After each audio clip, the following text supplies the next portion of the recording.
welcome to Happy Horror Time. My name is Tim Murdoch. And my name is Matt Emmert, and this is our big Scream 7 episode reviewing the latest installment in the Scream series. We've been really excited about this, and we finally get to talk about it, and we knew that we needed to invite this former guest back on the show because he is, I truly believe, the definitive voice on the Scream series. We have had him on the show before last year to talk about I Know What You Did Last Summer. And now we are inviting him back to chat about all things Scream 7 with us. His name is Ryan C. Showers, and his show is called Scream with Ryan C. Showers. So I'm going to keep saying his name, Ryan C. Showers. Oh my God. So I know what we did last summer, right? But no, so thank you for the introduction and the compliment about being the definitive Scream voice. That's very, very kind. I really appreciate it. Thank you for inviting me to talk about this movie that this movie has occupied 3 years of my life, just the anticipation of it. So this is like one of the best weeks ever. I'm flying high. Yeah, and I was just going to say, this is huge for you. I mean, I know, and just in case anybody watching or listening to this episode didn't hear Ryan talk a little bit about his show in our I Know What You Did Last Summer review, can you tell our audience just a little bit about your show, when it started, and what you do? Right. So Scream with Ryan C. Showers started in the summer of 2021, and I literally just hit my 300th episode literally 2 days ago whenever I published my Scream 7 review. So my official review, I kind of did a solo episode and really I did like a big instant reaction analyzing the film. And it was just the perfect way to celebrate 300 episodes. But, with my show, I kind of try to have it be the film critic meets the Scream fan. But I'm reconsidering that tagline after the past couple of days of film critic reviews. So call me the Scream scholar, I should say. But no, I love talking about Scream. I kind of view Scream as like the great paintings and how people study like art history. That's how I try to study Scream. I know everything about it. I have a huge passion for it, and I love doing my show. I love different topics about Scream and approaching Scream from different ways, and also connecting with people. It's crazy the amount of people I've met through the podcast all over the world who love Scream and want to talk about it with me. So that's awesome. I mean, we went on your show with Jacob, our producer, to, I forget what it was just a discussion about, was it you guys? Oh, it was about us. Okay. What was the topic? A very forgettable topic ourselves. No, but then I had the pleasure of going on the show with you to talk about like Halloween versus Scream, because Ryan knows that like Halloween to me is what Scream is to Ryan. It framed my entire love of this genre for my whole life. And so that was a ton of fun. And I'm sure. And then Tim, you'll have to talk Friday the 13th at some point. I guess. Anywhere, Mrs. Voorhees. I will try to fit you in somewhere. Okay. That's what you said. I don't. I'll be fair. I'll be honest with you. I don't know as much about Friday the 13th. Like Halloween, I'm really knowledgeable. I love Halloween, like in a similar way that I love Scream, and I just don't know Friday the 13th as well. I mean, I've seen them all several times. It's just I'm not as familiar with them. So Tim, I need the education of Tim. I mean, I'm probably pretty annoying. I was hanging out with my friends last night, and I was quoting Halloween randomly. Halloween? Oh my God, what a okay, now that doesn't clock. That was a slip. No, I went to a friend's house last night, and there's so much to incorporate Friday 13th and everything. Like, there's always a Friday 13th actor, producer, director, or something. Someone worked on Friday 13th is out there in Hollywood. And let me tell you, one of Tim's, what I love about doing the show with Tim is that he comes up with the most random segues and connections with things that are almost like you would be like, what? How do you know that? But it's like this like crazy knowledge of the series, but not just the series Friday the 13th, the connections. Oh, Betsy Palmer was on an episode of The Love Boat, and it's she like actually was. I know, that's what I'm saying. I didn't know that until Tim. But like, I assume that you probably know that with the Scream series. I think I know that with the Halloween series. I don't know about all of their soap opera backgrounds, but like that's a really good question. So obviously, when you started watching Screams, like, did you follow all the actors and directors, like all their like where they went after Scream? Like, I mean, I got into Scream through friends, just like, a normal millennial would, because I saw Scream after they came out, right? Because I was so young when they came out. And then from there, I started just watching everything and just making a big web of Scream of my life. And then here we are, the podcast, because part of my show too is not just Scream. I often try to find Scream connections or things that are in the world of Scream, like I Know What You Did Last Summer and all those 90s slashers that came out. I do a lot of Halloween on my show. I'm really proud of the show that I've made and kind of like the nucleus of Scream and how it kind of ciphers off into different directions. And it's the thrill of my life. Well, you should be proud, and you do a great job really like exploring different themes and analyzing things. And like, I remember when I first found out that you did a show just based on the Scream series, my initial reaction was like, oh my God, but there's only 6 movies. Like, how do you turn that into a full show? But boy, have you been able to do that. And it is impressive. Like, I've never you never run out of topics and things, and they're all very interesting and relevant. Well, I'm literally exploding at the seams thinking of like the different things post Scream 7 now. I'm just like, oh my God, I can't contain myself. So it's going to be a lot of fun. And like, the thing about a new Scream movie is, it's just like it opens up a whole new world. So like, I know this sounds kind of silly, but like all the episodes I've already done, like let's just say, ranking Sidney Prescott, ranking Gale Weathers, I get to redo those now that I have a new movie to talk about, because not only does Scream 7 get its own little part of the episode, but now everything is recontextualized. Like, Nev's performance in Scream 4, I can look at differently now that I've seen Scream 7 and almost compare it against it. So, it's just, it's a wonderful time to be a Scream fan. And I'm really grateful to everybody out there who listens and who supports me. Like, I love my little friendship with Happy Horror Time. I think you guys do an amazing show. And yes, I do believe that I say that out loud when I'm listening about Tim. Like, how the fuck does he know this? Trust me. Rain Man skill. It is a weird, like, it is a little Rain Man because it's like suddenly you throw it in and I'll be like, what? But then I'll be like, oh my God, that's crazy. And he knows it. Thank you, both of you. I just want to tell an embarrassing story real quick that I remember as I was driving over to Matt's house.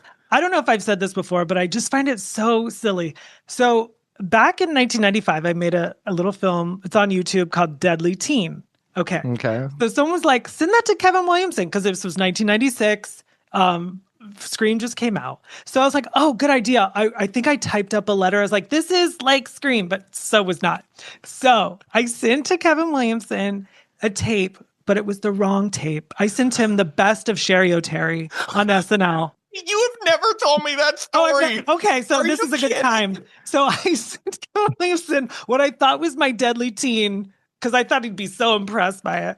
And then it was really just Sherry O'Terry clips. And it was like TikTok before TikTok. It was just like me going up to the VCR and recording little clips of like my favorite skits of Sherry O'Terry, who's now in Scary Movie 6. How did you not tell me this before we had Kevin on the show? Like, that would have been... I was like, well, this is embarrassing. But I'll share it with Ryan C. Showers. Also, that is such a Tim thing to do. His big moment, and you copy the wrong tape. It's like, here's... So if he ever... there's a part of me that wants to ask, but I'm sure he never saw this mail. I think now he's a big Sherry O'Terry fan. There I got the address. I'm sure it was just to like... New Line Cinema. Who knows where I sent it? And who knows? He's probably watching this right now. So you already broke the ice. You don't even have to address this with him directly. He knows. So hi, Kevin. Yeah. Like, I love those Sherry. Kevin, I would say that your love of Sherry O'Terry stems from Tim's VHS tape. Right. Saying, watch my movie. And you watch. Become Deadly Teen. Oh my God. That is amazing. Okay. With that, I do want to jump into Scream 7. But first, again, and we'll say this at the end also, but everyone check out Scream with Ryan C. Showers. He's on all the social media platforms. Great show. And if you're a Scream fan, which you probably are, if you're watching this episode, check out his show. It is worth it. Okay, so let's go into Scream 7. Now, I just want to preface this with, I know there's been a lot of controversy and craziness around the development of this film. I don't want to get into that today just because, we're Happy Horror Time. I want to focus on the movie and the love we have for the series and everything that, we thought seeing this movie. All of that has been discussed so much. And so I just want to just jump right into the movie because just one great big movie. Yeah, because it's, it's a Scream movie and we got a great Scream movie. Okay, so let's get into it. Let's first talk that opening scene because I thought the opening scene was very creative and different than any movie that we've seen. And I love the fact that it took place at Stu Macher's house, but that it's turned into like an Airbnb, almost like murder house event, because nowadays they do that. Like the Conjuring house, any haunted houses. Poltergeist house. The Poltergeist house, you can either stay there or take tours. So the fact that they set up these two characters going to the Macher house, I thought was great. What are your guys' thoughts on that opening? Ryan, do you know if it's the real house? No, it wasn't. It was a set. And I will say, for it being a set, it looks great. They spent way more detail. I'm sorry, so much more time and putting detail into that house set than they did for Scream 5. And even though I could tell it was fake, it was still I still enjoyed it and I thought it was well done. And I found the opening to be so refreshing. It feels like easily the best opening, I think, chronologically going backwards since Scream 3. It's probably in the top 5 openings of the the top 3 openings of the franchise. Like I can't imagine a world where anyone would put I know Matt, you love the Scream 4 opening, but the 4, 5, and 6 is opening over the Macher house, literally burning in front of our eyes. Yeah, I mean, I agree. I so much loved those two actors in the beginning. How gorgeous is she, and how likable is he? Can I just say, like, first off, it's so funny, but I really did think she was absolutely beautiful. And it's like, as a gay man, I'm like not looking out for like absolutely. And also in a Scream movie, I'm not looking for who's the prettiest stuff, but she was just absolutely gorgeous. But with that said, they're acting. It's Jimmy Tatrum, Michelle Randolph that played Scott, and Madison was so good. He's like the much more dedicated fan. She's kind of going along for the ride. But I guess what I liked about this opening was it had everything that you want from a Scream opening. It had a scary house in the middle of nowhere in the dark.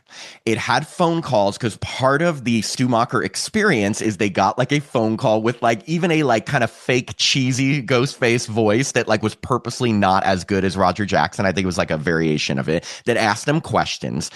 And then they had this really freaky looking, like robotic ghost face, which serves as jump scares. But I do want to call out one scene that me being a Halloween fan was just so fucking into. I know. And I know you know what I'm talking about. I think Ryan, that you know what I'm talking about. There's a part where Madison is walking backwards and there's darkness behind her, and Ghostface's mask comes out of the darkness for a little bit and then disappears. And that's very reminiscent of the scene in Halloween when Laurie is there and Michael's mask comes out. And I know that Kevin knew what he was doing because he's a huge Halloween fan. And as a Halloween fan, I appreciated it. Did you guys notice that? Oh, absolutely. Okay. Yeah. Because we did it in our little movie. I'm going to up the ante here because I think this is like a broader trend of Scream 7 that no one's really talking about. I think what Kevin did, and he deserves a lot more credit than he's getting for this, is he's I feel like Scream 7 is the slasheriest slasher version of a Scream movie we've had in decades, probably going back to the original trilogy. It just feels like such a traditional slasher. And I've even wondered, like, is that partly to blame for the critics' reviews, the critics that didn't like it, because it's so much of a more traditional, like, slasher of like the old days, as opposed to kind of like a more modern version, like Scream 6, you could even argue is more of an action movie than a horror or slasher movie.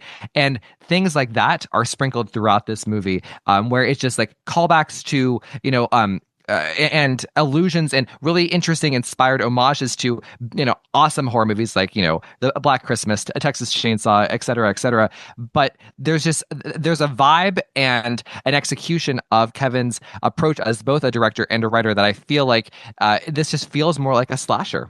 Yeah. And, I wanted more from that opening. Like just to be longer, because I wanted I wanted everything to be longer. But I mean, I know people aren't going to sit through a 3-hour. I mean, we would sit through a 3-hour film, but yeah, that's true. We would. Yeah, it's actually the longest opening, by the way, the longest opening of the franchise. It could have been longer. So this is my only critique with the opening, and it's I'm gonna always be genuine with people listening, and I'm not gonna just say, oh my god, I loved everything. If I did have feelings where maybe there were things I think could have been different.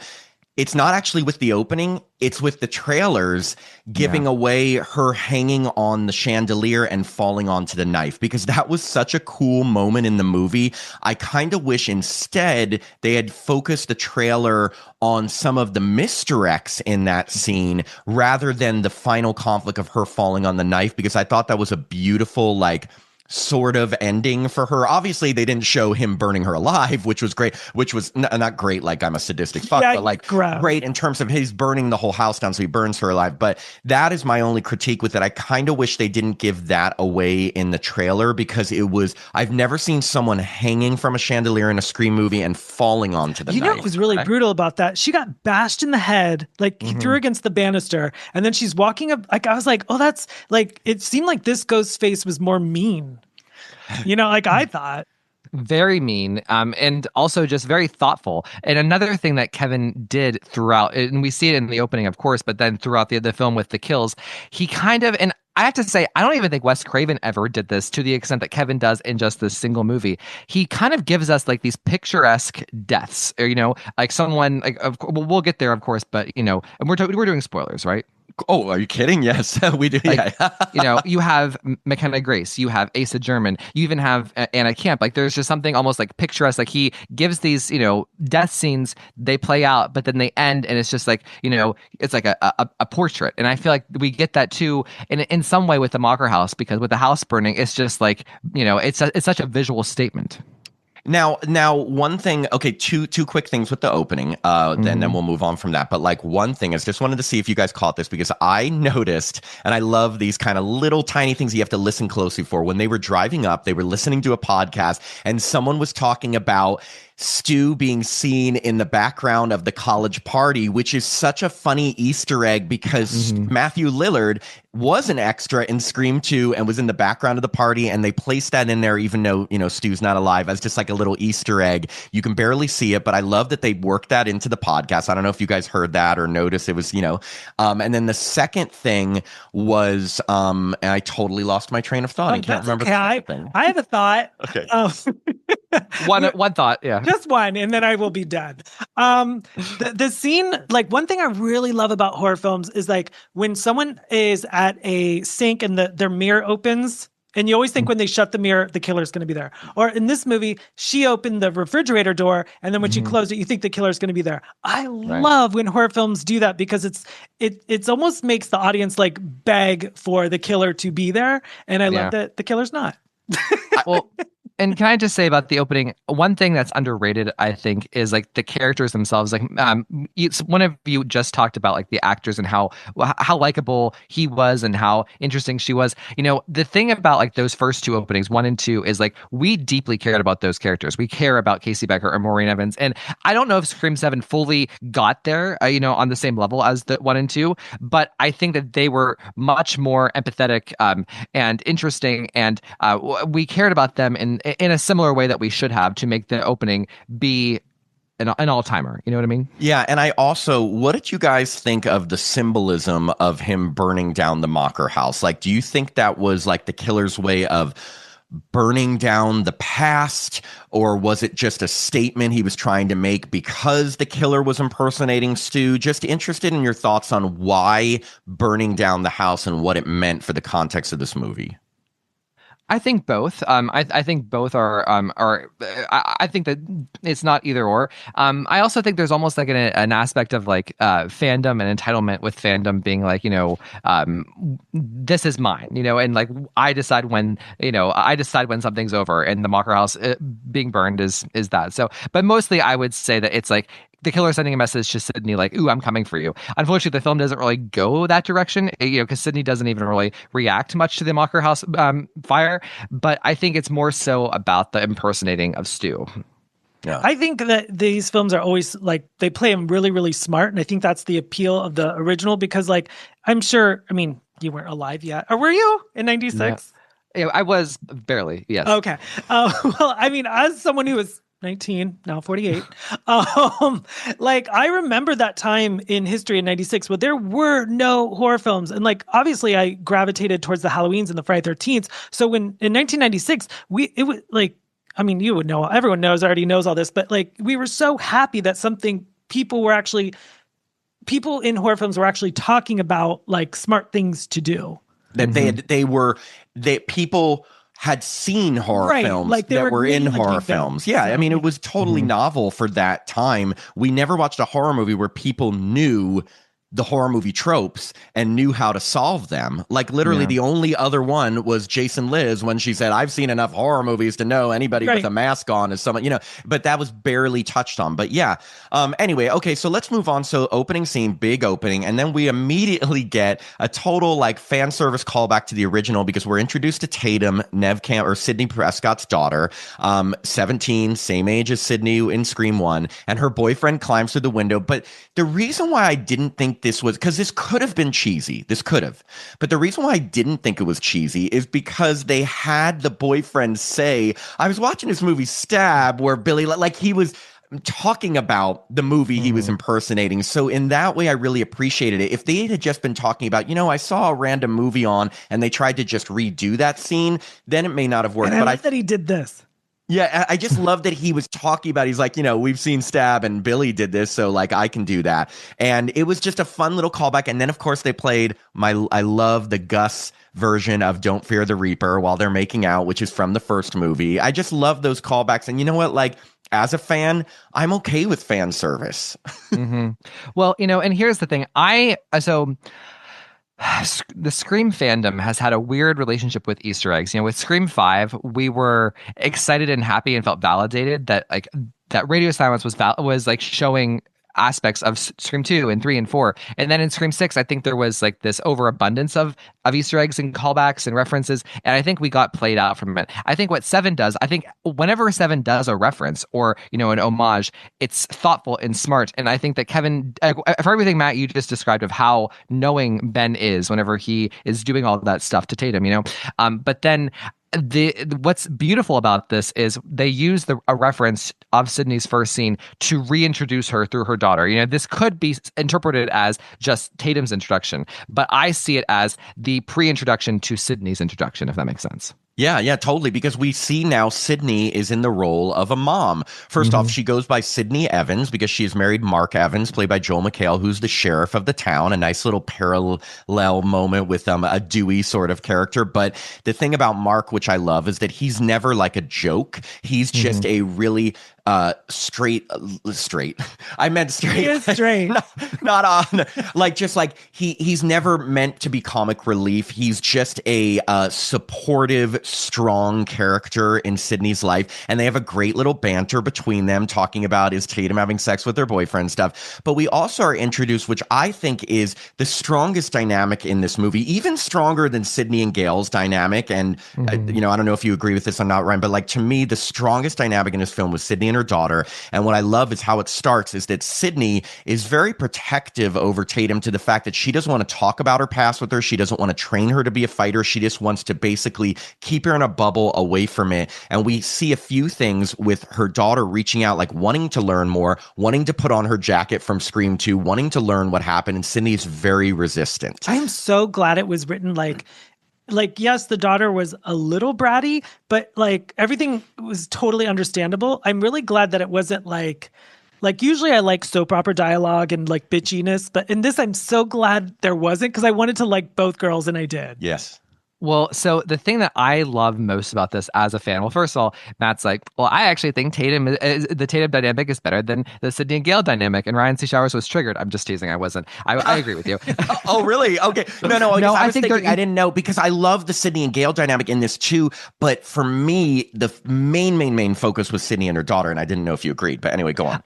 I think that they're equal, so here's I said this on my show, but I want to just reiterate because I think it's actually a really cool point. It's interesting how the ghost of Tatum Riley haunts this movie. You have like the fact that her daughter is literally named Tatum, and then you have this idea of friendship and what it means to be a friend to Sidney through Gale Weathers, and you have Stu, who obviously dated Tatum. So it's just like Tatum is all over this movie. The ghost of her haunts the film. So I think that's very interesting. But in terms of this dynamic with Sidney and Tatum, the mother and daughter, this was so anticipated. People wanted to see this. And I have to say, it did not go the way I was expecting. I was expecting something more in line with Halloween H2O, a more contentious, argumentative thing about being free, if that makes sense, like, as a kid. And the thing that surprised me most about this movie is it showed Sidney Prescott as kind of, I don't want to say flawed because that sounds judgmental, but it showed Sidney not being perfect. It showed her actually how she's still dealing with her trauma and how she deflects her trauma. Even in this day, she doesn't feel comfortable or doesn't know how to navigate this as a mother. And I think that there's the beautiful thing about both the Sidney and Tatum relationship and the Sidney and Gale relationship is both of those, I could argue like the case for Sidney's perspective or Gale and Tatum's perspective 110%. I understand exactly where each of them are coming from in the disagreements, but I also understand where they are right and wrong. And it's just so interesting because Sidney isn't, in Scream 4 and 5, she's portrayed almost more like superhuman or more like, just this, she's achieved this level of survivorhood where we don't see her vulnerable and emotionally. And here we see her incredibly emotionally tender and delicate, and making often the wrong choices based on her emotions. And that just kind of, it stunned me. And it's just, again, why it's important to have characters like Sidney Prescott who have been with us for 6 films, and why it's still important to tell their stories. There's still so much to learn about her. You mentioned Halloween H2O, so of course I'm going to use that as bait to talk about that, of course.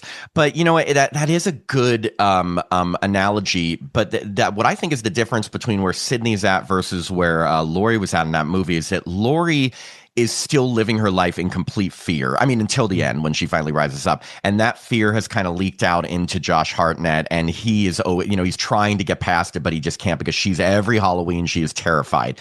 Sydney, at this point, I don't feel like she's living her life in fear. I feel like she's trying to move on, but it can be just as unhealthy if you move on without actually acknowledging the past. So it's almost like she's not in fear, but she's trying to pretend like that didn't happen.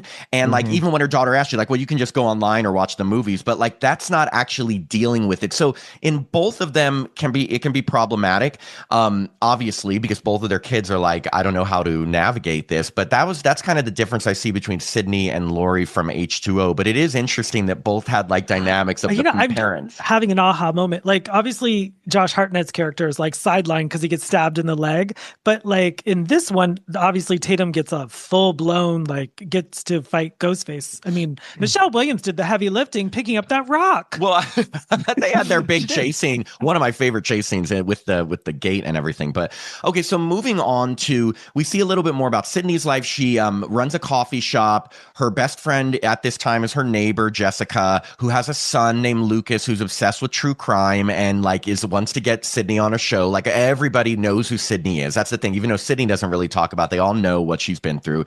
And whereas Tatum does theater at her high school, we meet her friends, Hannah, who's McKenna Grace, Chloe, who's Celeste O'Connor, and we also, obviously, we already talked about what's her name, her Tatum's boyfriend Ben, and we have this theater scene with the theater director who's giving Tatum a hard time because he's "You're Sidney Prescott's daughter, you should be stronger."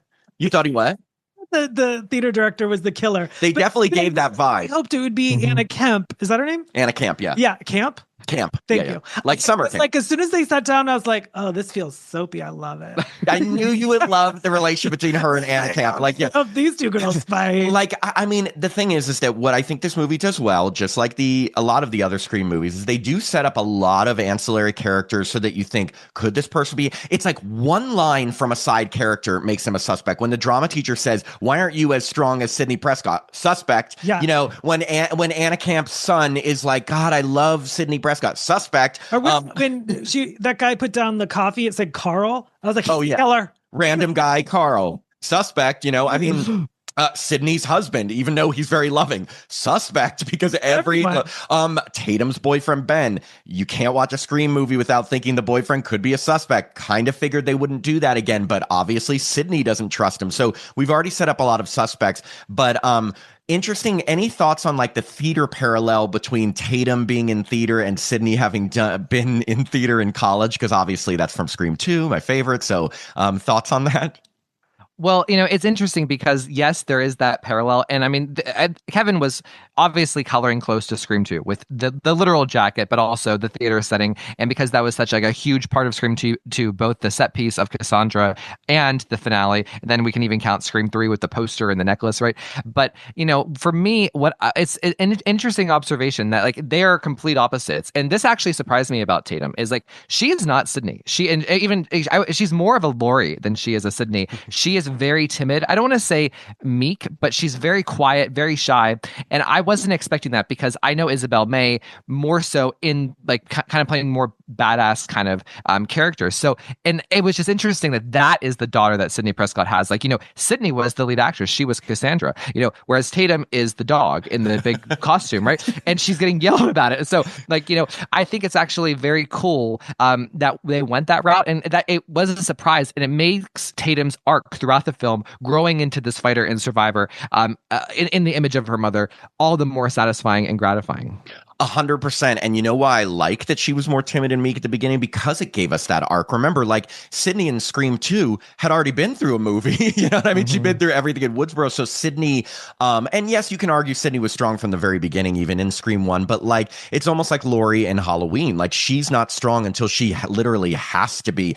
I think that maybe because Sidney has kept Tatum so sheltered and so protected, it's like those kids you meet, like we all knew growing up, like that their parents were so overprotective, they were almost afraid to go out and take risks and try things. And, or when they do get out into the world, they go a little crazy. Yes, or they go crazy. Well, that's the thing. So it's one or the other. But I loved also, can I just say again, just because I'm such a Scream 2 fanatic, I love that they finally, okay, so after every time I watch Scream 2 and she's like walking off, I'm always like, she better have left college because why would she stay there? All her friends are dead, everything. And then did you hear when Tatum says, oh, the famous one semester Windsor College experience? And I was like, okay, good. I feel vindicated like Sidney.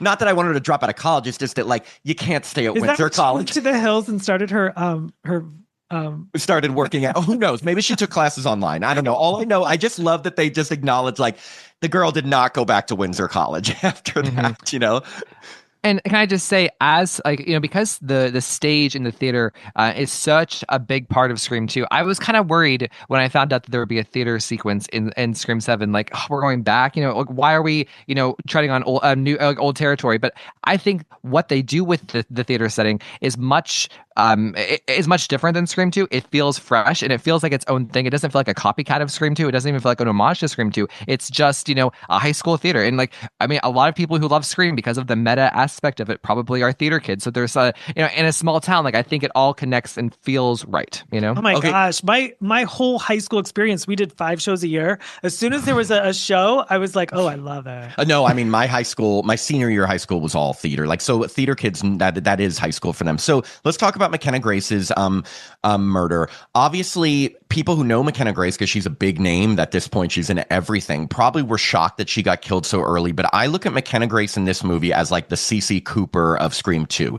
She gets one big important scene. She's the second major person, I'm counting the couple at the beginning as like the first together, to get killed. And it's a very memorable death scene. She literally is playing a part where she's in a harness and has to fly. That, by the way? I don't know, Peter Pan? That's what I was thinking.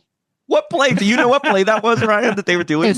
I think it was a fictional play. So it's like the fairy princess or something. I've seen the poster because like, I mean, there's a lot of detail in this movie of like, the background and the town and like the shop names and stuff like that. And there is a name of the play, and there's like a flyer that is floating around the internet. Okay. So let's talk about, because I thought this was incredibly creative because, okay, obviously people have been gutted in movies before, like Casey Becker was gutted, but nobody has been gutted this way. And again, everyone knows in this episode, well, we always do spoilers, so we're spoiling this, but Ghostface sneaks into, Sidney gets a call. And this is a big, crazy moment because she first doesn't really care that it's Ghostface's voice. She gets calls like this all the time. The girl's used to it. But then he tries to FaceTime her and she sees it's Stu. And let me just say, the shot of the close-up and Nev Campbell's reaction, like she just is so good at showing that like the color drain from her face, like when you would see one of the former killers. And also the way they made Stu look like he probably would have looked like if he had survived, like older, scarred, mixed with Matthew Lillard's performance, where he just totally, like chef's kiss, encapsulated Stu again, was just so good. And that call when he's taunting Sidney and she's fighting back, and that, loved every minute, loved every second of that. I And agree. Kevin does the Jaws shot. He gives her that moment where the main character in Jaws, when he sees the shark for the first time, there's like a cool effect with the background. I know the shot you're talking about. And the same thing happens here. And again, little references like that kind of blow me away as like a filmmaker and a director. I'm just like so proud of Kevin for like doing these things that I never would have thought of, but are just are there, So it's so cool. I think that Matthew Lillard's performance was excellent. I think the everything about the AI plot involving him was really well done and effective. And like I felt like that his personality, he brought the personality of Stu from '96. Like if Stu was actually alive today, that's who he would be. He's the same kind of guy. And of course, Neve Campbell, I'm going to say this over a million times. She's perfect in this movie. There's not a false note in her performance, not a false note in Sidney's writing. Sidney is perfect. So yeah. No, I mean, I agreed. I think that Neve Campbell really understands his character, Like, I don't even care that, like, she's 100% the focus. I mean, I saw some things online, like people like, we didn't get to know the teenagers. Well, I didn't care. I didn't come to see the teenagers. I came to see Sidney. Rage. Like, who cares? Like, I'm sorry. This is, if I had to choose between like, a movie that gives us an amazing Sidney, Gale, Tatum, the twins, and Mark, and I'll throw in Anna Camp, versus, a movie where we learn, what Hannah's favorite snack is after school. I don't want that movie. I want the movie, and that's part of the slasher aspect, because a lot of times slashers, there's victim fodder, right? So I think that like Kevin balanced the movie perfectly in terms of focusing on Sidney, which is something that people really, really want, and it shows in the box office results, right? And he developed fully the characters that truly matter, and gave us enough of the characters that kind of don't matter, just to get by. Look, I'm not going to pretend like there weren't a lot of characters. There really were, and there were some that probably weren't as developed as they could have been had we had less characters. With that said, I agree that I would never sacrifice time with Sidney or her daughter or Gale. Even the Meeks twins, I would never sacrifice time with them to get to know Hannah and Chloe and Lucas more. I didn't need that. Like Chloe, I think was about to have a relationship with the Anna Camp's son. Yeah, Lucas. It was like all of a sudden that came. Like I was like, oh, okay. Like they were flirty. There wasn't much. It didn't matter to me because I knew that they'd both die. Yeah. So anyway, back to McKenna Grace's death. So Ghostface, after taunting Sidney and says, "I'm right outside the theater, like with your daughter." Now, one mistake for Ghostface is if he didn't tell her that, he probably could have gotten away with even more murders in the theater. But of course, Sidney calls her husband Mark. They start getting to the theater, but it's too late because Ghostface has killed the guy who's helping Hannah rehearse in her harness. First, just like basically throws her back and forth across the stage, and then just it's just beautiful. Like has his knife and just has her flying through to get stabbed by the knife over and over until she's literally gutted and her guts spill out. And it was this is the thing, we've never seen that. I've never seen that. Number two, I thought it was handled really well because it wasn't over the top gory. It was just enough, because a gutting could obviously border on over the top, but I feel like Kevin knew that you can make it bloody and gory without making people so grossed out that they don't even want to look. Like it was just enough for people to be like, oh my God, without turning away. Can I be gross for 1 second? Yes, please. I wish a little bit of the guts fell on Ghostface mask. That's all. Interesting. No, I mean, and like, because it happens very quick, it's like a one slit, boom, everything falls out. And that's part of the shock value, and I think that's part of what makes the sequence great. It's such an innovative thing, and again, the aesthetics of that sequence in particular are stunning. I think it's one of like the top 5 shots, like mise en scène of the entire franchise. Yeah. Obviously, Sidney gets in and she sees Ghostface and tries to shoot at him, but of course he's gone or whatever. But this is this is one of my, if not my favorite moment in the movie, because the thing is, a lot of Scream movies and a lot of horror movies, after a big attack like that, that. They give you some time to relax and kind of like de-stress and stuff. This doesn't, because right away we go, Sidney and Mark take Tatum home and they're like doing the, okay, we're running, we're getting out of here. And right away we get into another attack scene because Ghostface has been hiding in their attic, which anytime there's anyone in the attic, it's fucking scary. Yeah. And he drops out of the attic and basically, again, you're thinking, okay, we're going to get like it's almost like after her big attack in part 1, you have that whole scene at the police station and there's a little bit of humor and then she gets a call and we have a while till we get an attack. This one is just like no holds bar. We get right into now. I mean, she's not even safe at home. And it's a great family moment because Ghostface takes Tatum, knife to her throat. Mark, who I love Mark in this movie because I was like, he's a fighter. Like, I was impressed with all that. And good for Joel McHale. Like, I know he's known for more comedic roles, but like he was so good at being just a tough, supportive, like husband/father. He fights with Ghostface. Of course, Ghostface has to throw him down the stairs. And then we get Sidney and Tatum together running to like a panic room, which of course Sidney Prescott would have, and having the sequence with the wall. Now, I will say this wall sequence was one of my favorites in the movie. Some of it was spoiled by the trailer. Again, whatever. Trailers are always going to spoil things, but like, I just thought I'd never seen anything like that, and like wondering where he was going to stab, if he was going to get them, like when he was going to stab. It was just a great suspenseful scene. Thoughts? And the music, I mean, I love music. I mean, Harry Manfredini from Friday the 13th, but Marco, I'm not going to try to say that last name. Beltrami. Thank you. The music was pumping. I thought, I love the score. It's pumping.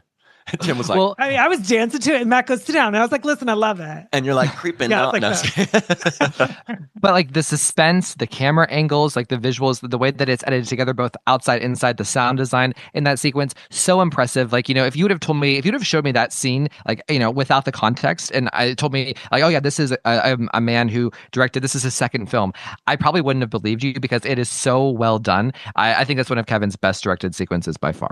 I mean, a great chase. I mean, to me, this whole sequence ranks up there with Scream 2, Gale in the film studio, going from the halls and back and forth and then getting into the studio and locking herself in. Like, I mean, it really did have that kind of suspense. And so that's why I just like when I've seen some criticisms, no suspense, I was like, did we watch the same movie? Like, are you kidding me? Yeah. That scene alone, I think, is so strong. Yeah, it's like its own contained scene. Anyway, they get out, Ghostface fights with Mark, and then he gets run over by Gale Weathers and the Meeks twins in a classic entrance that, did your theater clap at that moment, Ryan?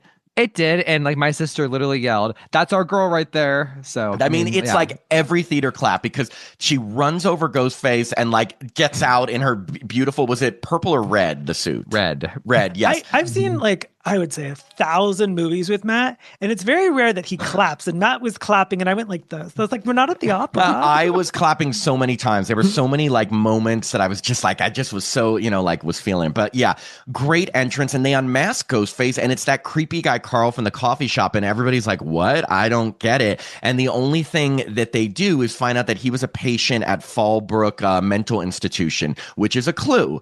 But what I did think was creative about this is that, number one, we've never had a Ghostface unmasked like middle of the movie. Yes, opening scene of 6, but that was leading to other Ghostface killers. Second, it's almost like a clue. I feel like we never had it's like a clue to finding the real Ghostface killers or the other Ghostface killers. It was just something different, and everybody's always talking about, oh, these Scream movies are doing things the same, but like this was very different, and I thought that was unique, and it kind of launches Gale and Sidney into their investigation of Fallbrook mental institution. What did you guys think when you first saw Carl, and did you even remember him? I only did because like they had such a close up on the coffee. It said Carl, so I was like, oh, he's the killer. Say that again, Tim. Carl. No, I did, of course. I mean, like, the look that Sidney gives, like, nothing in a Scream movie is on accident. So I didn't know how he played into it, of course, but it was a nice setup and a nice payoff, I think. What if it was just a disgruntled coffee person? Or what if it was like, he goes, I mean, you didn't make my coffee right. I'm gonna or what if like they didn't even recognize him? It's like, Blaine, and they're like, who's People that? are weird about coffee. Yeah. Okay. Oh, sorry. Can I just say, like, I wanted to. This is the entrance of Gale. This is going to be one of the most iconic Gale Weathers moments ever. I was so worried about Gale Weathers going into this movie because of how she was handled in Scream 6. I know she has that amazing sequence in Scream 6 with the phone call, but in my opinion, the rest of the movie kind of assassinated her character and assassinated her character development over the past, 5 films. I I can't get over how good Courtney Cox is in this film. She is perfect. Like, I feel like it's the Scream 4 Gale in terms of the energy and the comedy, but with the weight and the depth of like the 5 Gale, but times 10. It was just like what I think it's one of the best Gale Weathers we've ever seen. People laughed at her consistently throughout the entire film, and this once she entered, it was just like I was just in awe of her and awe of Sidney. Like, I literally have no notes about Sidney and Gale, and I have made thousands of posts over the last 3 years advocating for Scream 7 to do Sidney and Gale justice. And I felt, as somebody who has very high standards for those characters, that, again, 100% flawless, perfect. And that's the thing, like, I didn't feel like, I was like, oh, because Gale's had amazing chase scenes, and the fact that she didn't really get chased in this movie, I was totally fine with. I was okay, she's being funny. I wanted to bring that up. First off, a couple things from what you said. It's so funny you said Scream 4, because that's exactly the Gale that came to mind with me, with the wit and the funny comments. Like, Gale knowing that this is what she says, but she also had the emotional depth, like you said, of 5. Like, you said it perfectly, exactly what I was thinking. When it comes to the chase scene, because I've heard some criticisms like, Gale didn't get a chase. And I was just like, look, she had a huge chase in part 6 and got stabbed a bunch of times. Like, it's like Dewey getting stabbed over and over again. You got to give the character a little bit of a break. And I don't think that made her any less important. She was there for Sidney as support. She investigated with Sidney and she interviewed Cindy. I like Sidney. That's what she does. And so we didn't need another chase scene. We just had part 6 where, and also give the girl a break. She's got nerve damage. I actually thought she was going to die. Like, I was happy she was in Kevin never killed Gale, I don't think. No.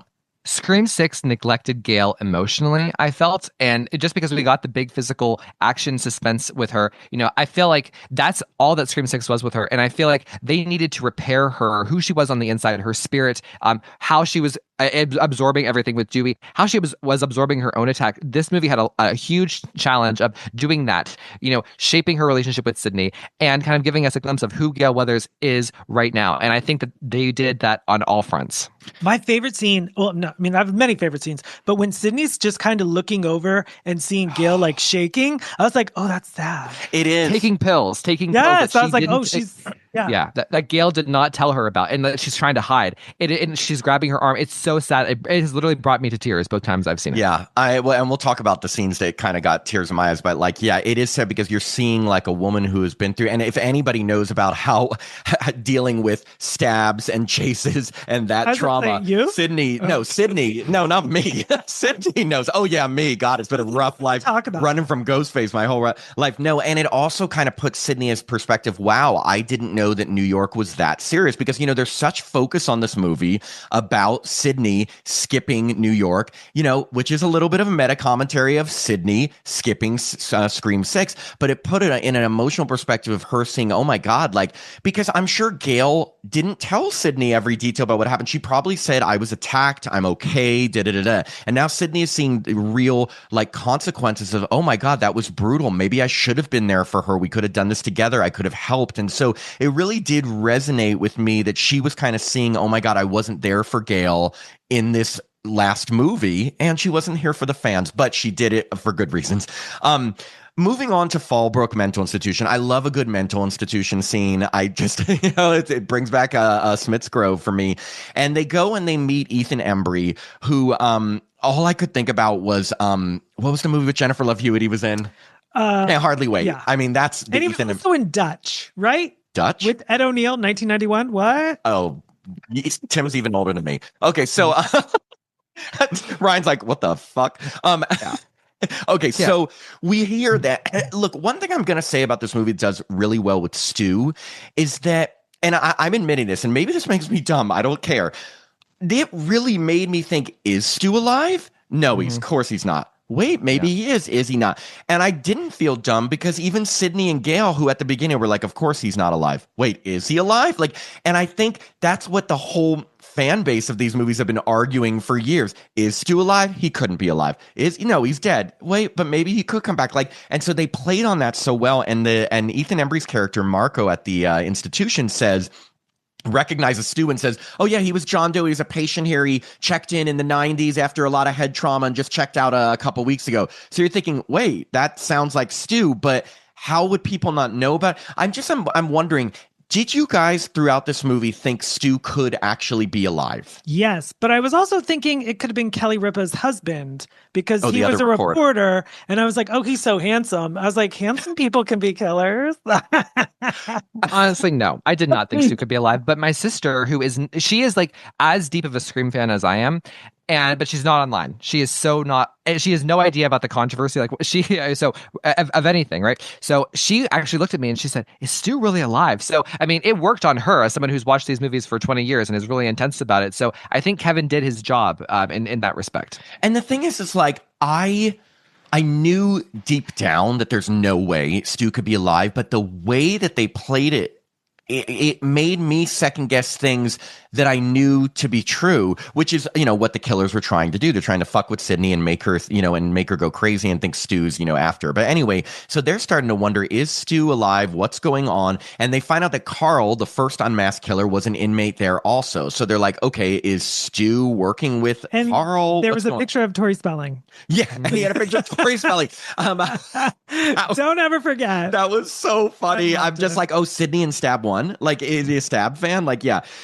So anyway, we get to moving on to like a lot of the kills. First off, Sidney decides that she is going to finally let Gale, after all these years, interview her. And they do it as a tactic because they want to lure the killer in by kind of almost joking like, oh, Stu, you can call me. Like, if it's Stu, you want to be the main guy. But what Sidney doesn't know is that Gale, of course, is not going to play it easy with her, and she's going to ask her tough questions. And whereas they just start talking a little bit about general what's going on, she starts to ask her about her kids, and Sidney is not having that. And there's a nice moment where Sidney kind of just like takes off the microphone and leaves and gets mad at Gale for going too far and says, what would you do if I asked about Dewey? And that was a really great scene of acting from Courtney Cox. You could see the tears in her eyes, talking about how she just tries to get through the day. And I just thought that was a nice emotional scene that set up the dynamic between them well. My favorite scene in the film is it's not even the interview itself, it's the aftermath of them fighting off screen.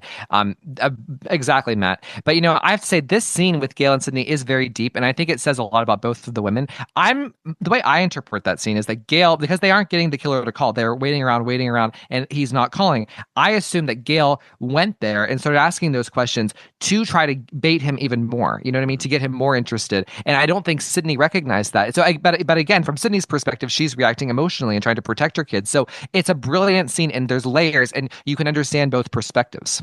You know what I also like about that? Because look, Gale and Sidney's relationship has been complicated throughout the years. And as much as I love them loving each other and, of course, being really good friends, and that's what I want, I do still like to have a little bit of that challenging each other dynamic, because that's what makes their what's that called? Frenemies? Yeah, and that's what makes their relationship interesting. Like, I think if it was just all a love fest, it wouldn't be as interesting as what we're used to with Sidney and Gale. So I did like that there was a little bit of tension between them, Gale pushing Sidney, Sidney being like, what the fuck? Of course, we're still getting to the point where they're still there for each other, but like, because we again see Gale's nerve damage and Sidney realizing that, oh my god, this has really affected her. I mean, if you really think about it, it's such a weird thing to think about. They've been stabbed and shot so many times. I mean, like the amount of wounds Sidney and Gale, I was going to say even and Mark have this. Oh, we forgot about the Mark scene. Mark has a great scene where it's really scary because, first off, I love Black Christmas, and the amazing opening scene of the original Black Christmas, the killer, jumps through like dry cleaning plastic. And it's a great setting because Mark is in their garage. They're doing work on it. There's all this plastic coming out. I love a movie that when someone's walking, like a house is getting redone. I love that look. It's such a great, also he's alone, it's dark, and the killer jumps out. But the thing is, the killer stabs him multiple times, and they lead you to believe, oh my God, did they kill Mark? Like Sidney's perfect little family unit. And I've got to say, I bet 75% of the audience thought he was dead. Oh, really? Yeah. He was so white. I was like, he's barely hanging on. Like I just thought, wow, not only God, they're not going to give Sidney like her husband because then you're like, well, God, could they kill her daughter too? Like, are they going to really make this that dark for Sidney? But they leave you one thinking that he's dead. But on the other side of town, we have Tatum assembling her friends at like the bar that Chloe works at because the Meeks twins, Mindy and Chad, are saying like, we got to get all the suspects in a room. And this is what I will say, like, of course, Mindy is like the Randy / Kirby character. She has been for the last 2 movies. But what I will say about this movie is that this may be controversial, but in 5 and 6, she kind of annoyed me a little bit, and she didn't annoy me in this movie. I just felt like she was more mature. She didn't go on too long. She was funnier in this one. Is that weird? No. Listen, I criticize Mindy in Scream 6 very harshly. Most people in Scream 6, or sorry, most people within like the people I know, my community, and the people I've spoken with about Scream 6, Mindy is always a negative. She's viewed as annoying and not effective and just kind of too meta, too jokey, and not written well, you know? And I think this is the difference between Jamie Vanderbilt and Guy Busick versus Kevin Williamson. I think Kevin made her work so much better. I think the writing is so much clearer. It connects with Jasmine and her spirit more. But I have to say, I can't believe I'm saying this, but I am a stan of Mindy. I was so blown away by Jasmine. And in the way that like Scream 7 kind of fixed Gale Weathers from Scream 6 and then some, you know, they did the same thing with Mindy. They made her so much better than and improved upon everything from Scream 6, made up for it, and then went the distance. I was so thrilled with her. I mean, I put out a post today. She is my top 5 like best performances of acting in Scream 7. I loved her speech. I loved her personality throughout. She was amazing. And I have to say, I hate to say this, you know, but I do think Sam and Tara held Chad and Mindy back. I think seeing them as siblings, as like twins, as brother and sister with that banter, so much more effective and a better use of their time and a better use of their characters than kind of being kind of side saddled behind Sam and Tara, which is crazy because you have Sidney and Gale who are even bigger and larger in some respects than Sam and Tara. Yet I feel like I know Chad and Mindy better after Scream 7 than I ever did in Scream 6. It's just funny because I never found Randy annoying. I never found Kirby annoying, but for some reason Mindy didn't land with me in 5 and 6. And I just thought it came off a little bit pretentious the way she talked to people about the rules. But in this one, yeah, I agree. Like, I thought her and Chad had a great dynamic. I love that he would call her on shit, you know, and stuff. But I thought that it was just enough commentary without going overboard. But I also like that they gave Mindy a purpose beyond being the movie freak, that she was an aspiring reporter now. And I'm like, oh my God, that makes sense because she has that I want to be in the spotlight. I want to talk to everyone type of thing. So it gave them more of a purpose, like you said, than they ever did in the other movies because they were side characters. Now they're like almost like Gale's sidekicks, but in a way that was much more effective than any cameraman like Gale has had. Like poor Gale's cameraman, well, the first one died. The second one had some great lines, but never got much to do. Yeah, he survived, but he just didn't have much to do. But in this one, it's like having the twins be working with Gale. It was great. It was a great way to integrate them, and it did make me like them more. But so we have a sequence in this bar where a bunch of people get killed and attacked. I mean, I don't go through everything, but like Ghostface comes there. First, he taunts. He finally does call Sidney and say I love how many times Stu says, I'm right outside your daughter's this. I'm right outside your daughter's that. I'm like, well, Sidney, just stay with your fucking daughter. No, but I know she didn't want to involve Tatum. But so they first stab Lucas, and it's in a way where you're like, because it's off screen, you're like, could this be like him faking it? But poor Chloe gets like dragged down the bar. It was like she was like Sidney, you know what I mean? Like, I was like, why is Ghostface spending so much time killing Chloe? It's almost like at first I was like, well, like just get on with it. But it's like when he throws her down the bar, like, and she gets all the glass in it. I thought that was effective because I was thinking he was just going to stab her to death. So it was different and it was new. But the big crazy death of this was Lucas's, because the killer picks him up and puts his head on like the spigot or whatever that has beer come out of it, and then pushes it so that beer and blood comes out of his mouth. I mean, look, for people who love creative, gory kills, it was one of the most memorable probably in this franchise. It was sort of comedic, but like that's what Scream is. It has comedic moments. You know, what did you guys think of Lucas's death with the beer? It was the elevated version of fuck Bruce Willis, I think, but in the best way. And again, like what a stunning visual that it creates and creative, and it gets a laugh from the audience, it gets a reaction from the audience, and I'm a fan. Tim, what did you think? I thought it was gross, but I liked it. And then we have Tatum off with her boyfriend, and Tatum discovers that Ben has been messing around with deepfakes and is pretending to be Stu on his computer. So of course that makes him a suspect. Do you think he was part of Ghostface? Like, because he was. Why would he make mean things against his girlfriend's mother? You know what I think? It's kind of like an Angelina in Scream 3 situation where you could watch Scream 3 and think, she could have been involved, technically, and Roman got rid of her just to, cut the fat out. But like, do I think he was involved? No, but he could have been. We could read the film that way, that he was part of Jessica and Marco's string of Ghostface. So I don't know. I don't think he was involved, but I think it was a nice way of setting him up because it made people question it. I look at it as he was just trying to see like how easy can you say stuff that Stu was saying, and he was just kind of doing it to see if he could turn himself into Stu. Of course, did he really have to do it by saying, Sidney, you bitch? Like he could have just been like, I like pizza. And we got the confirmation he wasn't a part of it because he was stabbed. Yes, he was stabbed. So of course, after Tatum thinks it's him and smashes a laptop on his head, which really must have fucking hurt because laptops are heavy. Tatum has this long chase scene in the town, and it's been curfew, so no one's there. And Ben finally catches up with her just to get stabbed to death by Ghostface. But of course, Tatum makes her way to the coffee shop because Sidney. Now, I have a question for you. Because this one thing I didn't understand. When Sidney gets the call at the news station and knows that she has to get to her daughter, she goes to her car and it's like she can't get in it. Why couldn't she get in her car to drive there? I assume that the keys were left inside, and like she rushed out, not thinking about where her keys were. She gets to the car, she's like, "Fuck," and then just starts for the tavern, which allegedly is supposed to be close by. Yeah, I didn't. Did you notice? I know that I'm not. My car is like old school with a key, so I know that people have cards to open it, and if you don't have the card, you can't open. You mean the fobs card? Yeah, whatever. No, but they have that. But there's also cards, right? Like it looks like a credit card to open cards. Yeah. I mean. I can't defend you here, so it's okay. I mean, look, I am not a car expert, so there very well could be some cars I don't know of that have cards to open it. I just know like the fobs.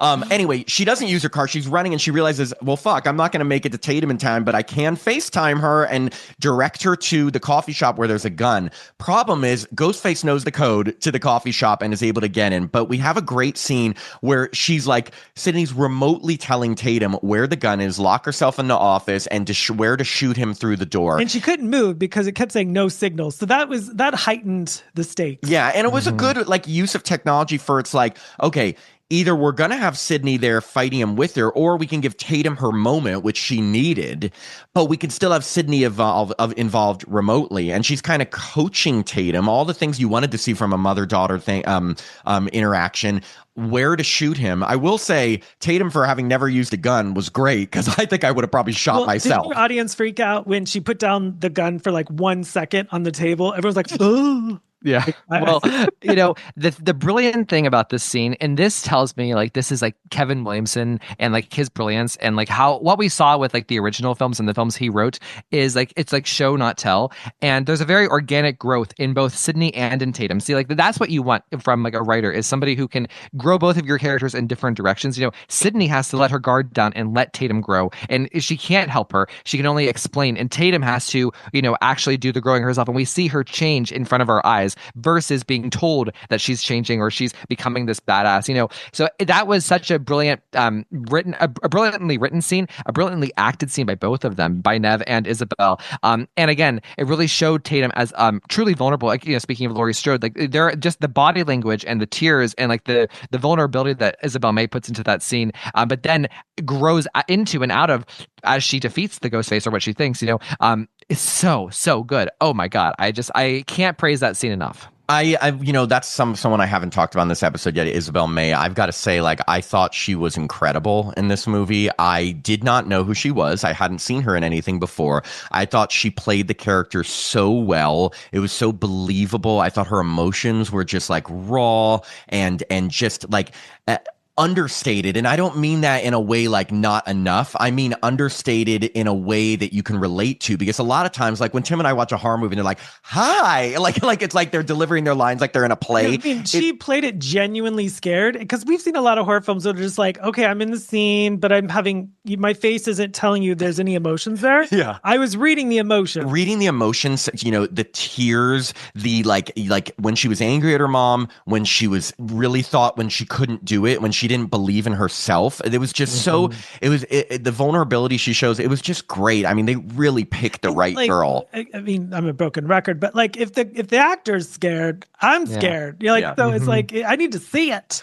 So just to move on to the big finale, because I will say the theater was going nuts when after she shot Ghostface and Sidney said, he's down, you got him. When she was leaving the room, all the theater was like groaning, because it's like, no, girl, stay in there. But Sidney wants her to shoot him in the head because, you know, as we know from these movies, you can't finish them off till you shoot him in the head.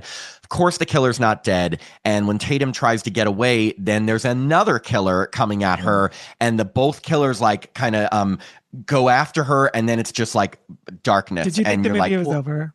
No, I didn't. We've never seen a fade to black like that or slow motion in that way. So again, I love to see Kevin Williamson kind of innovating the Scream formula in that respect on a technical level. But you know, my favorite part as a OG Sidney person of the film. I guess I said the Gale and Sidney scene, but my second favorite part is the scene where Sidney arrives at the coffee shop, and we've been every time we get a Ghostface call, it's been Matthew Lillard. It hasn't been Roger Jackson. And whenever Sidney arrives and she sees Tatum's gone and she gets the call, it's Roger Jackson's voice. And it's like, it's all the more haunting and scary because it's like, ooh, he's back, as after seeing Matthew Lillard and not really having Roger Jackson probably since Act 1, right? And it's just a classic Neve Campbell, Sidney Prescott original trilogy performance in the face and the eyes and the tears. It's like, you know, a mini version of the Sidney in Scream 3 phone call in the police station. So who's calling? Who's calling?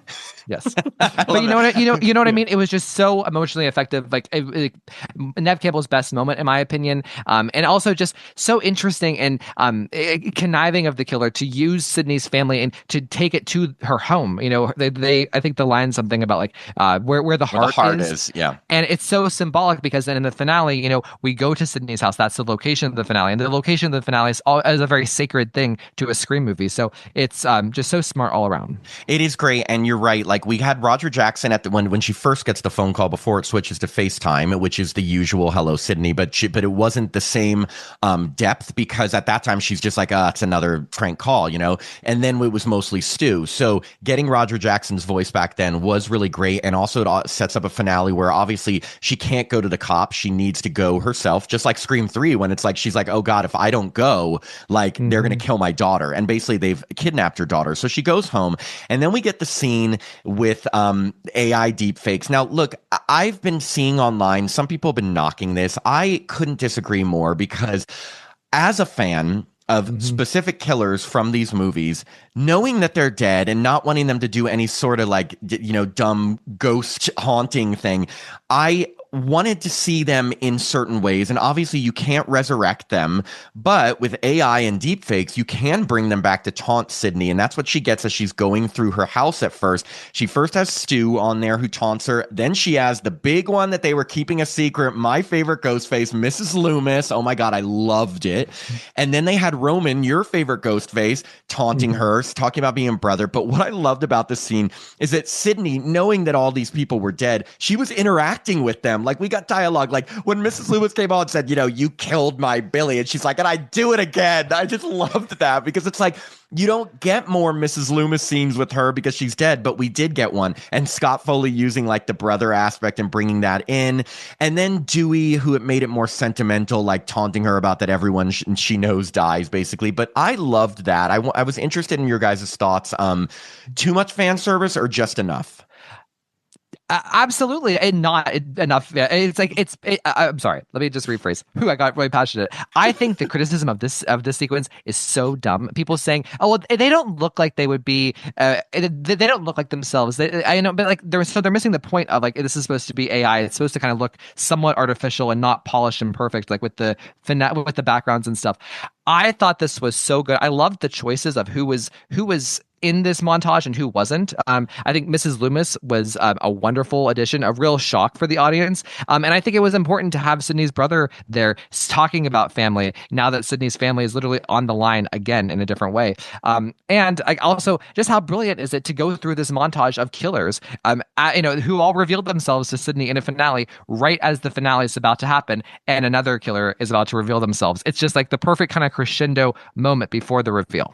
What did you think? Yeah. Absolutely agree. I mean, like, obviously we were lucky to have the trilogy of the Halloween films, but like, other than Halloween films, they didn't do stuff. I mean, like, we always want people from the past. I mean, people that obviously all three of us, this is a love fest. We've had a relationship with Scream for 30 years, but I mean, some people weren't even born.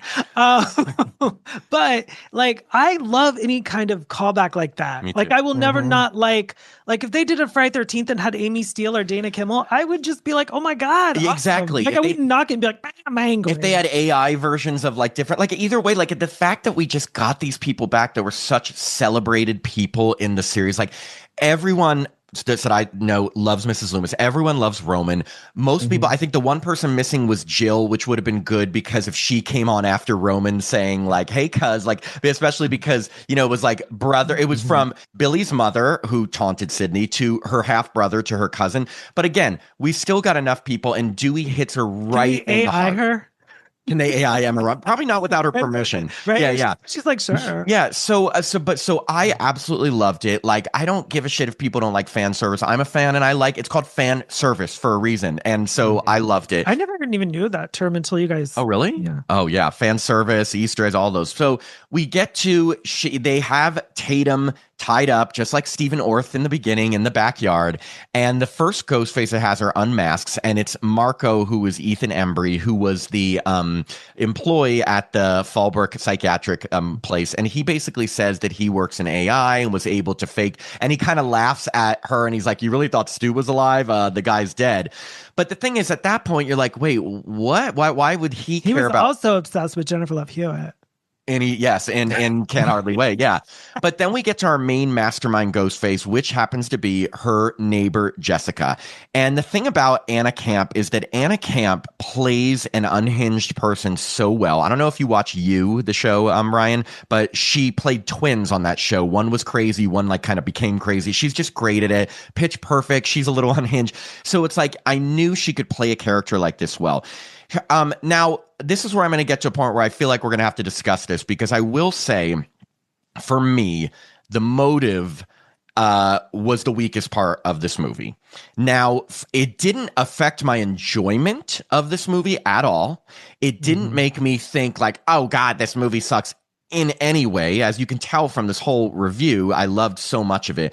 I will say that I was a little confused on the motive. What I got from it was that Jessica had been obsessed with Sidney as a final girl and her book Out of Darkness, and it kind of got Jessica to realize that she can be tough, and she ended up killing her abusive husband. And then when Sidney disappeared from the New York killings and just didn't want to be part of the spotlight, she felt really let down. She got really angry. She went a little nuts. And then she realized, I need to get rid of that excess baggage. Let's kill Sidney and create a new final girl and her daughter. And it's funny, now as I'm explaining this, I'm like, oh, wait, maybe I do get it a little more. But anyway, I'm just wondering, because I need your guys' thoughts, because that has been the most controversial part of this movie, this third act, this killer reveal, this motive. Full thoughts on the motive and the reveal. Tim, you can go first, because I've a lot. Okay, so obviously, as a Friday 13th fan, when Mrs. Voorhees just comes out of nowhere rolling up in her Jeep, and I was like, oh, she's fun. Like, you know what I mean? Like, I loved, and so for me, it all goes back to Friday 13th. Like, it was a fun girl, and I was like, I don't even care about a motive. Like, I was like, listen, crazy people are crazy. They're gonna do crazy ass things. So I was totally fine with these two girls fighting it out in a garage. I was like, this is great. I love the ending. Well, Tim is actually kind of hitting on my point before, it's just so funny. We're on the same wavelength here. First of all, I didn't even think about Mrs. Voorhees, but interesting. I want to, before I talk about the motive, I just want to give Anna Camp a really big round of applause because her acting in this was excellent. Like her monologue and her delivery, oh my God, it kind of blew me away. I would probably say, in terms of just bare bones acting, I would put her in the top 5 ghost face killers. Just she sold the performance so well. She inhabited the character so well. And her performance made me understand the character of Jessica and the mentality that made me understand the motive and why she was doing this. I don't see this as a particular motive in the same way that Roman and Jill and Mickey and Mrs. Loomis all had a motive of revenge or greed or fame or whatever. It's not like a 3-point bullet plan of like, I want to do this, I want to achieve this. I see Jessica and Anna Camp's character as kind of a portrait of a really crazy person, someone who is deeply mentally ill, and unfortunately, like because Sidney is a public figure and she has this history, Sidney is just kind of intersecting with someone who is very unwell, and I see her like even like when she's explaining all these things, it's like the dead husband out of darkness. Oh, I was in a mental hospital. My son sucks too. I hate this. You weren't in New York. It's almost like talking to a crazy person. Like whenever like, their synapses are just going all over the place. You can't follow it, and they literally call attention to it where she can't remember her train of thought. And that's how I see her, and that's how I understand her, and it actually kind of makes sense. And I would even argue that it's kind of almost like revolutionary and kind of groundbreaking for a Scream movie to give us the killer like this. And I think this is partly why it's being met with resistance by the fandom and just the general public, because we've been trained to expect a killer to give us a monologue with a plan and like their bullet points and a specific motive of why they're doing this. And I think Jessica's is a kind of more simple yet complex in that she is just an extremely unwell person, a crazy person, and that's and she just happened to intersect with Sidney and become obsessed with her because of Out of Darkness. And like not to take it even too meta, but we see how it is when people online get obsessed with like this parasocial relationship with someone they allegedly idolize, and they take it to dark, crazy places. I think refresh my memory. Who shoots Ethan Embry? Sidney does. Okay, because I thought it would be even more unhinged if Jessica blew him away. Yeah, well, usually there's always a killer that kills the other killer. That makes a lot of sense. I think these are my thoughts. Now, I know that people were already, as soon as Anna Camp was announced and Matthew Lillard was announced, people were all thinking, oh, she's got to be Stu's sister or something like that. Now, that would have been totally expected, but I think what I was hoping for was some more of a connection to Stu specifically. And this is why, because they chose to use Stu as the main avatar for all the phone calls and to pretend that Stu was alive to fuck with Sidney.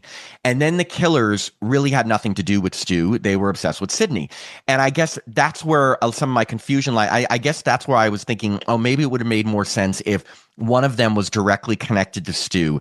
With that said, I totally understand why they didn't want it to just be Stu's sister or Stu's illegitimate child. Or she married her brother. Because they've done that before, so I get it. But that's where I think I was coming from. I was like, you're using Stu so much that like I would think that the killer would have some sort of Stu mentality or Stu connection a little bit more than those had. Well, I actually have an answer to this. The way that I understand it is, and it's very subtle because again, I haven't said this once yet, but this is a very lean movie. I would say this is the leanest, most concise Scream movie to date. There's not a lot of fat on this. There's detail and depth, but it's just not on the surface. It's not being talked at you. It's a very lean and clean cut movie. I interpreted Ethan Embry as being more obsessed with Stu, and he's the one with the Stu obsession. He lies about Stu being at the mental institution. He talks about him to Sidney before Jessica comes out. So I thought I took it as he was the Stu guy and she was the unhinged Out of Darkness lady. I mean, I see that. I think I didn't get from Marco that he was obsessed with Stu, but I did get that he was able to create the avatars and had that. But I also realized they all had the connection from the psychiatric hospital. That's how they got Carl involved. And so, but you do bring up a good point of like, we haven't had, I mean, obviously every killer is unwell in some way, but we haven't had people that are just so unhinged that they're not even making sense during their monologue at the end. Usually like Mrs. Loomis and Roman, it's like they wrote a thesis on their motives. I mean, they were so clear. Of course, they're fucking crazy, but like they were so clear on why they wanted to go after Sidney. And I think maybe that's why people are reacting this way. But I do think with time, people are going to warm up more to this motive and reveal, including myself.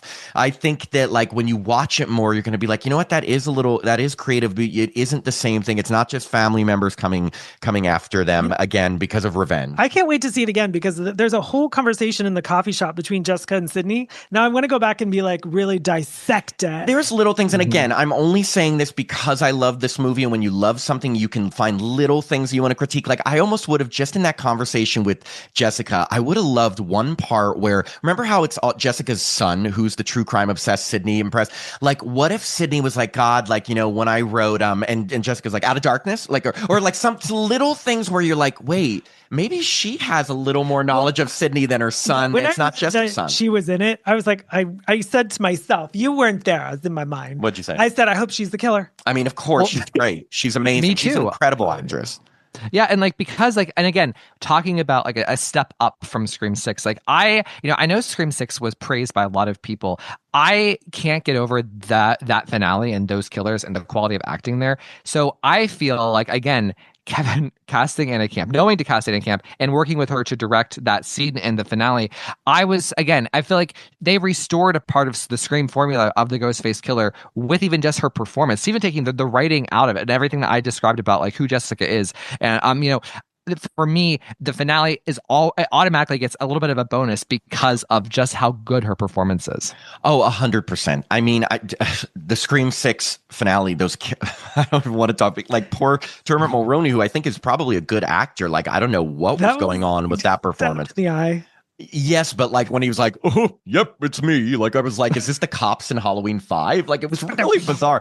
Anyway, okay, because we have to move forward because finally Sidney has a great cat fight with Jessica, and then in a perfect way to take her out, Sidney and her daughter shoot literally the face off of Anna Camp together. But it was a great shared moment because it was almost like they had to do it together. And then I do want to get to at the very end, there's two scenes that almost brought tears to my eyes because they were so emotional. The first is Sidney sat with her daughter and finally told her why she named her after Tatum. Not because Tatum got murdered and just because they were a friend, but because Tatum was fierce, a fighter. She trusted her and she was fearless and she always wanted this for her daughter. And it was just so nice. I almost feel a little emotional now saying like, because then she said, what else do you want to know? And Tatum says, that's good for now. And they hug. And it's just so nice. And it's just, one thing that a lot of horror movies today lack is heart. And that's why, like, all these people that are knocking this movie, did you not see the heart in this movie? When you can have a horror movie that has someone getting gutted on a harness combined with a scene that will almost bring you to tears, what more do you want? Like, come on, we've got the best of everything when you have heart and you have like chase scenes. And then we also have the scene between her and Gale, because in her interview with Gale, she said Tatum was the last friend she truly trusted. And obviously Gale took that a little personally. And then she finally apologized to Gale for not coming to New York and say she does trust her and she does want to be there for her. And they hug. Thoughts on those two emotional scenes? Because I thought they were both just so well done. Listen, this is what I needed from Scream 7. Because I was also disappointed that Gale was set aside, and the last thing we saw of her in Scream 6 was her bleeding out on her apartment, dying on her apartment floor. Here, Kevin brings her into the epilogue and allows them to, all three of them, walk out together. But it's also, we talked about at the top of the show that this movie, in my opinion, is about Sidney's relationship with Gale and Tatum, both of them. And I love that the epilogue addresses both Gale and Tatum. And the big crescendo, the big climax is the Tatum resolution, because that's been the underlying plot that runs through Scream 7. And in my opinion, this is the real pinnacle moment of the movie. Not even the finale with the killers and the reveal and the fight and the death of the killer. It's really Sidney letting her guard down and allowing Tatum in, and the beginning of, Sidney being more honest and open with Tatum. Like, Sidney has learned a lesson. Tatum is now learning the truth, and they're using Tatum Riley to unlock this kind of beautiful thing about their relationship. It's again, no notes, perfection, A+, including the final shot of them walking out, all three of them together. I second that. When the three ladies were walking down the driveway, I was like, oh, that's a great ending. It is. It's like, yeah. It's like Kevin asked me, Ryan Showers, hey, Ryan, what is the final shot of Scream 7 you want? I would have said, give me Gale, Sidney, and Tatum walking out, all three arm in arm. And it happened. It was just like crazy. That's done. I mean, like I loved it too. I loved that Mark survived because I didn't want Sidney to lose another partner. And to be honest, like I really liked Mark. I really liked him, and I just thought he was such a fighter. Like I used to really like Derek but they spent so much in Scream 2, like making him a possible suspect that you didn't know if you could trust him. Right. I never thought Mark was involved with it. I didn't want them to do that to Sidney again. I know Kevin would never put Sidney through that again, but I just liked his character. And so I was glad that he survived because I did want Sidney's husband to survive. But obviously having the three women together was perfect. And then they even have the little mid-credit scene of Mindy doing a broadcast because Mindy and Chad have a quick attack scene. They used. They used the same music they used at the end of Scream 1, which was a great, that and Don't Fear the Reaper, great. Oh, and Red Right Hand, of course. So many Easter eggs. But they have Mindy doing a broadcast. She's like Gale's gonna let her do it, and it's like it's funny, it's serious, it's great because first she's messing up, but then she does it well, and it's like again she's gonna be the next generation of doing this news, these news reports. But at the same time, Gale's not retiring. I think they could be like sidekicks and stuff, almost like the morning show with Jennifer Aniston and Reese Witherspoon. She's like the younger version, but anyway, right. So I just thought it was a great ending for the characters we love. Obviously, they got rid of and killed all the characters we didn't really know and stuff, but that's expected from a Scream movie.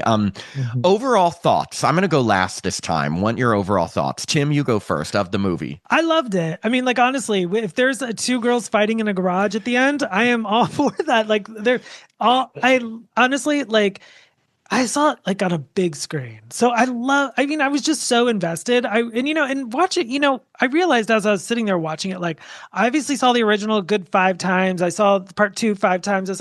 I've seen every film like so many times. So I'm already like, you already have me. Like, I mean, like you have Sidney in it. So I'm there. I'm like, there was nothing I am like complaining about. I was totally into it. I mean, the only thing I wanted more was Kelly Ripa's husband. I think you want him more in your own dreams. No. Okay, Ryan, final and overall thoughts on Scream 7. I loved this movie, and to me, it's maybe not breaking into the original trilogy for me, but that's very sacred. I think it's easily on the quality of Scream 4. I would say it's even higher than Scream 4, easily better than 5 and 6. And I couldn't be happier with the way that Kevin restored Scream, both as a writer and a director, and and how they approach Sidney's storyline, the development of Gale, the creation of Tatum, kind of making the twins important and great in their own right. I have really no complaints about this movie in a big way. I'm so happy. I'm fulfilled. Again, I feel as though the franchise I know and recognize has been restored with Scream 7, and I don't understand the criticism. I don't understand the reviews. I think they're bizarre. I think they're borderline unethical, if not fully unethical. I don't get it. I think that this is an amazing movie, and I'm happy that Scream fans are going to see it and also enjoying it themselves, because there's a lot of positivity out there, even if it doesn't feel like it. Yeah.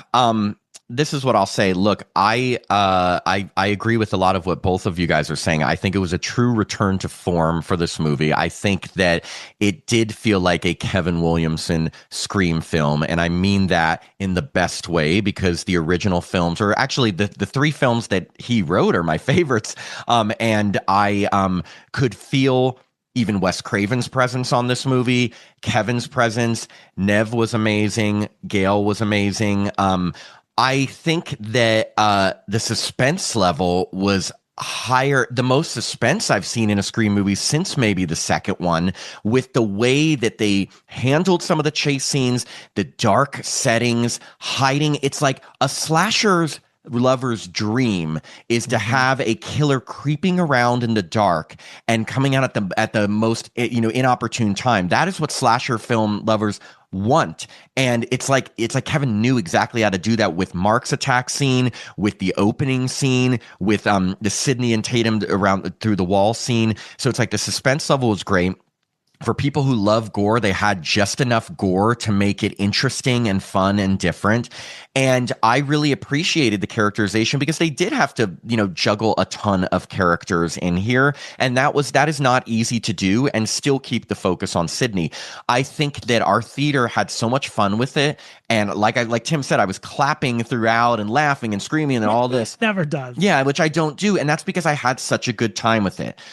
Again, the weaker part of it was the motive and the reveal, and I probably will warm up to that more over more extended watches. And I think that there could have been some changes to that maybe would have made it work better for me. But in no way did that take away from the film. Like, again, that's like, if there's a scene in a movie that I'm not the biggest fan of, it doesn't take away from the movie. Do I love Jerry O'Connell singing to Sidney in Scream 2? No, but it doesn't take away from the movie. I think it's necessary, And so you're always going to find things that you like better than others. But like, I don't understand the criticism online. I do feel like a lot of people who are not liking it, I feel like they did not watch the same movie that I saw, because a Scream lover of the original films of Sidney, of that type of feeling, I don't know how you don't enjoy this.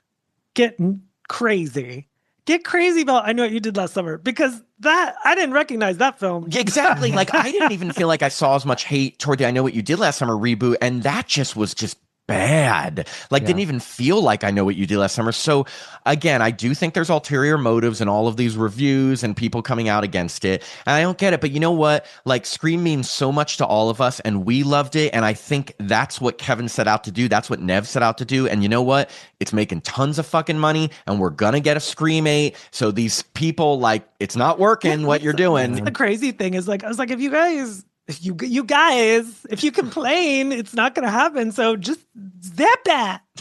Yeah.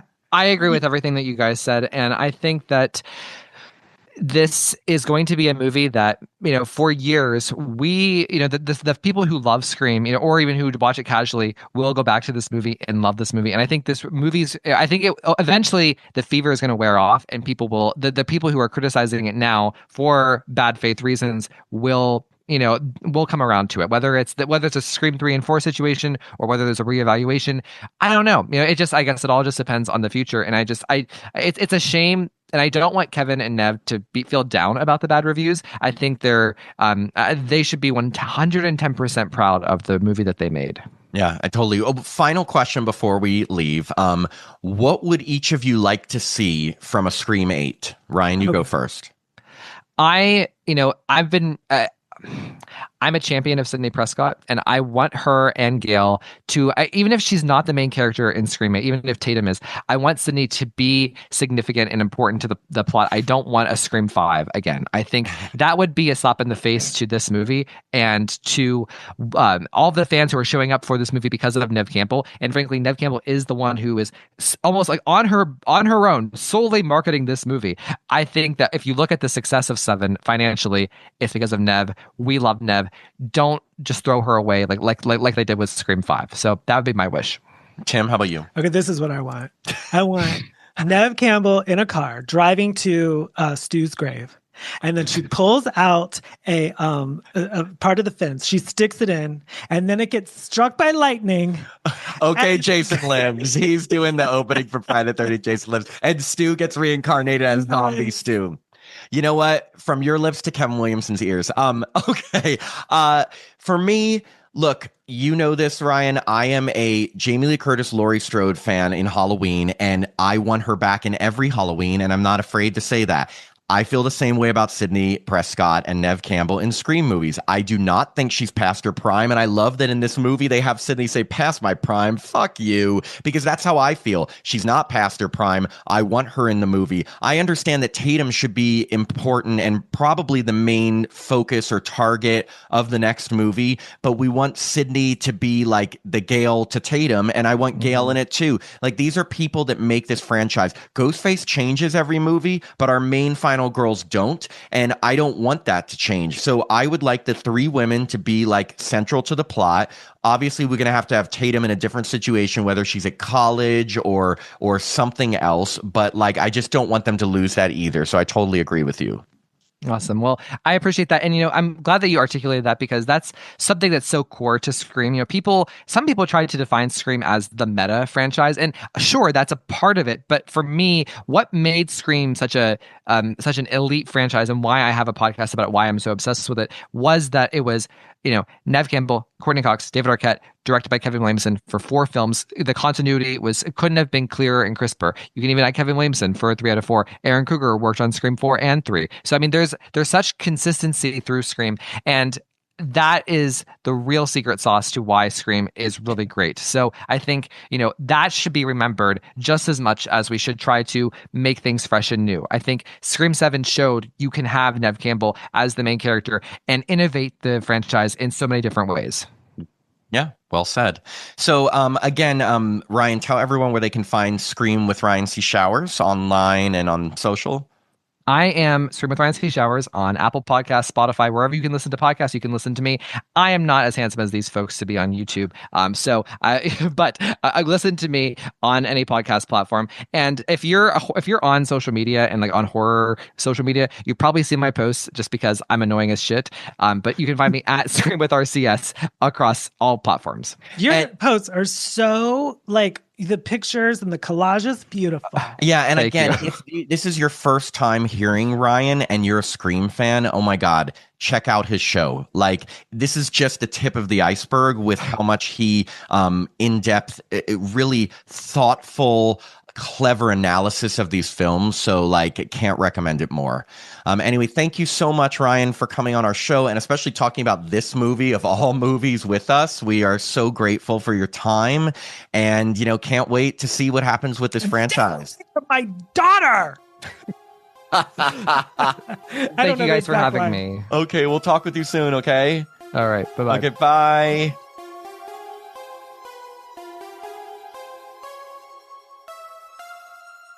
Thanks for tuning in to another episode of Happy Horror Time. Happy Horror Time is co-hosted by myself, Matt Emmert, and Tim Murdoch. It's produced by Jacob Randall and Paris Mance.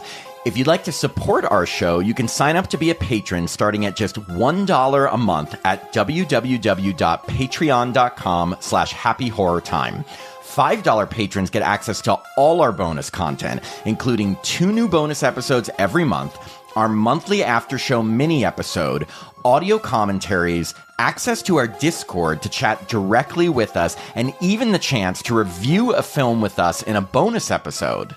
Patrons also get all our regular episodes ad-free and a day early, our monthly newsletter, the chance to vote in polls, and autographed Happy Horror Time stickers. I'm Matt Emmert. And I'm Tim Murdoch. And we hope you have a happy horror time.